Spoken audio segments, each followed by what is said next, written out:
Hello aspirants, ఎలా ఉన్నారు అందరూ? నేను చాలా బాగున్నానండి. అందరూ బాగుండాలనుకుంటున్నాను. సో మార్నింగ్ సెక్షన్ స్టార్ట్ చేశానన్నమాట.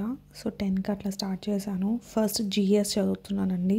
సో జిఎస్లో డైలీ ఒక 2 క్వశ్చన్స్ కానీ లేకపోతే డెఫినెట్లీ 1 క్వశ్చన్ కానీ బ్రెయిన్ స్టార్మ్ కానీ లేకపోతే ఆన్సర్ రైటింగ్ చేస్తాను. సో దానికంటే ముందు నేను ఏ క్వశ్చన్ అయితే రాస్తున్నానో ఆ క్వశ్చన్ సంబంధించిన ప్రిలిమ్స్ ఫ్యాక్ట్స్ ఉంటాయి కదా, సో అవి చెక్ చదువుతున్నాను అనమాట.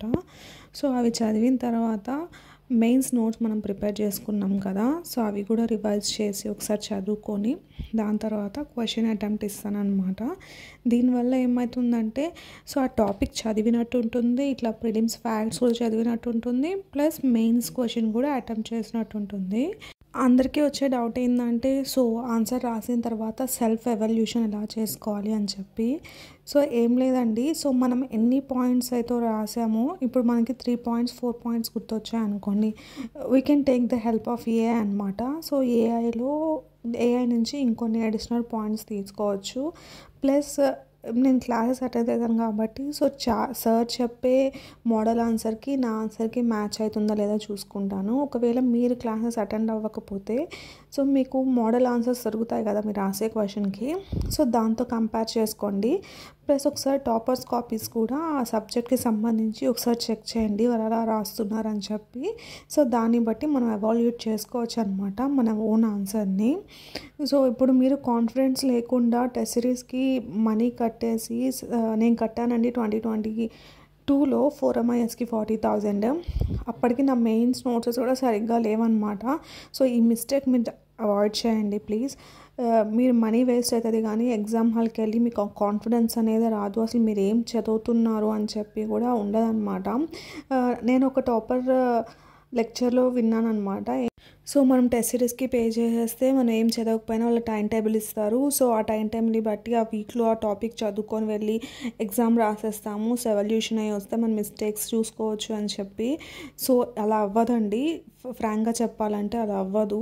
నేను చేసిన మిస్టేక్ కూడా అదే అనమాట. నేను కూడా ఇలా ఆలోచించే వెళ్ళాను, బట్ అక్కడికి వెళ్ళిన తర్వాత మొత్తం రివర్స్లో ఉంటుంది. మనకు మెయిన్స్ ఆన్సర్స్ రాయడానికి మన దగ్గర మెయిన్స్కి ప్రతి ఒక్క టాపిక్కి నోట్స్ కనుక లేకపోతే మనం చాలా ఫంబుల్ అవుతాం ప్రిపరేషన్లో. ఎక్కడ ఏం చదువుతున్నాం ఏంది అనేది కూడా అర్థం కాదనమాట. Strategy is very important. మీరు కాన్ఫిడెన్స్గా ఉంటేనే నేను రాయగలుగుతాను అనుకున్నప్పుడే మాత్రమే టెస్ట్ సిరీస్కి మనీ పే చేయండి, ఎందుకంటే మనీ అందరికీ ఊరికే రాదు కదండి. డోంట్ వేస్ట్ మనీ అనమాట. First try to write your own answers. మీ పియర్ అవైలబిలిటీ ఉంటే అక్కడ ఎవల్యూషన్ చేయించుకోండి, మీ ఓన్గా ఎవల్యూట్ చేయండి. ఆన్సర్ రైటింగ్ అయిపోయిన తర్వాత నేను నోట్ మేకింగ్ చేస్తున్నాను అనమాట. సార్ కొన్ని టాపిక్స్ ఇచ్చేస్తారు, ఆ టాపిక్కి ఈరోజు చెప్పిన క్లాస్కి నోట్ మేకింగ్ అనమాట. నోట్ మేకింగ్ చేస్తున్నాను. నేను అప్రాక్సిమేట్లీ ఒక 3 to 4 hours మాత్రం జిఎస్కి కంపల్సరీ అలాట్ చేస్తున్నానండి. దీంట్లో నేను ఈ 3 hours కూడా నేను స్లాట్స్గా డివైడ్ చేసుకుంటాను అనమాట. ఈ టైం ఖచ్చితంగా మెయిన్స్కి అలాట్ చేయాలి కదండి. నేను ఆర్డర్ పెట్టాను ముందు రోజు. స్టిక్కీ నోట్సెస్ అయిపోయాయి అనమాట. స్టిక్కీ నోట్సెస్ ఇంకా సెల్లో నాకు ఈ పెన్స్ చాలా ఇష్టం అండి. ఎంత స్పీడ్గా రాసినా కూడా హ్యాండ్ రైటింగ్ కొంచెం బాగానే ఉంటుంది. అందుకని 2 చాలా తక్కువకి వచ్చాయి అమెజాన్లో. ఈ పెన్ ఇంకా స్టిక్కీ నోట్స్ ఆర్డర్ పెట్టాను. దాని తర్వాత నా సెకండ్ స్లాట్ స్టార్ట్ అవుతుంది. ఆప్షనల్ కూడా అండి సేమ్ జిఎస్కి ఎలా అయితే 3 to 4 hours ఇస్తానో ఆప్షనల్ కూడా 3 to 4 hours ఇస్తాను. జిఎస్కి కానీ ఆప్షనల్ కానీ నేను చేసేది ఏంటంటే ఆ 4 hoursని కూడా నేను మళ్ళీ ఇంకా సబ్ స్లాట్స్గా డివైడ్ చేసుకుంటాను. అంటే 1 hour ముందు రోజు చదివిన రివిజను, దాని తర్వాత బేసిక్ నోట్స్ ప్రిపేర్ చేసుకున్నాం కదా, ఆ నోట్స్ నుంచి మనం మళ్ళీ క్రిస్పీ నోట్స్ ప్రిపేర్ చేస్తాను అనమాట ఇంకొక 1 hour. దాని తర్వాత ఇంకొక 1 to 2 hours వచ్చి కొత్త టాపిక్ ఏమైనా చదువుకుంటాను. పాలిటీలో కూడా సేమ్ ఉంటుంది, ఇంకా జిఎస్ మెయిన్స్లో కూడా సేమ్ ఉంటుంది. ఆన్సర్ రైటింగ్ మాత్రం వీకెండ్ చేద్దాం అనుకుంటున్నాను. పాలిటీ చదివితే చాలా హెడ్ఏక్ వచ్చేసింది అనమాట. కంటిన్యూస్ 4 hours జిఎస్ చదివాను కదా. ఎప్పుడో ఒకసారి కాఫీ చేసుకుంటాను. ఈరోజు కాఫీ చేసుకుంటున్నాను అనమాట. కాఫీ తాగాక కొంచెం హెడ్ఏక్ నార్మల్ అయింది నాకు. కాఫీ తీసుకొని వెళ్ళి మళ్ళీ నేను ఇక్కడ స్లాట్ అయిపోయింది నాది, కొత్త టాపిక్ చదివింది. అయిపోయింది. సో ఇక్కడ నేనేం చేస్తున్నానంటే క్రిస్ప్ నోట్స్ ప్రిపేర్ చేస్తున్నాను. అది ఏ బేస్ మీద చేస్తున్నానంటే నా దగ్గర ఉండే బేసిక్ మెటీరియల్ దగ్గర పెట్టుకున్నాను.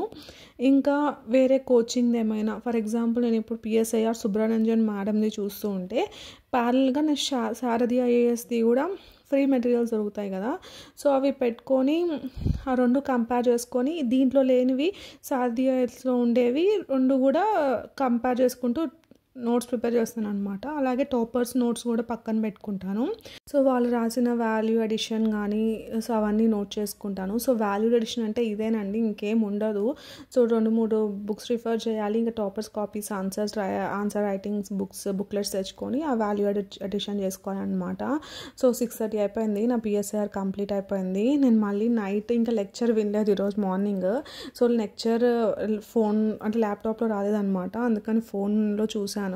ఫోన్లో చూసిన తర్వాత సార్ ఇచ్చిన నా నోట్స్ ఇంకా కంప్లీట్ కాలేదన్నమాట. సార్ ఈరోజు కొంచెం ఎక్కువ చెప్పారు.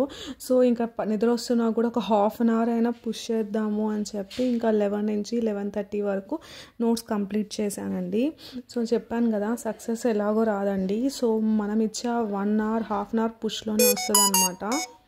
దాని తర్వాత నేను డే ఎన్ని అవర్స్ చదివానంటే 9 అవర్స్ చదివానండి. అది నోట్ చేసుకుంటాను, నెక్స్ట్ డేకి ప్లాన్ చేసుకుంటున్నాను. ఈ వీడియో నచ్చితే లైక్ చేయండి, షేర్ చేయండి అండ్ ప్లీజ్ సబ్స్క్రైబ్ చేసుకోండి.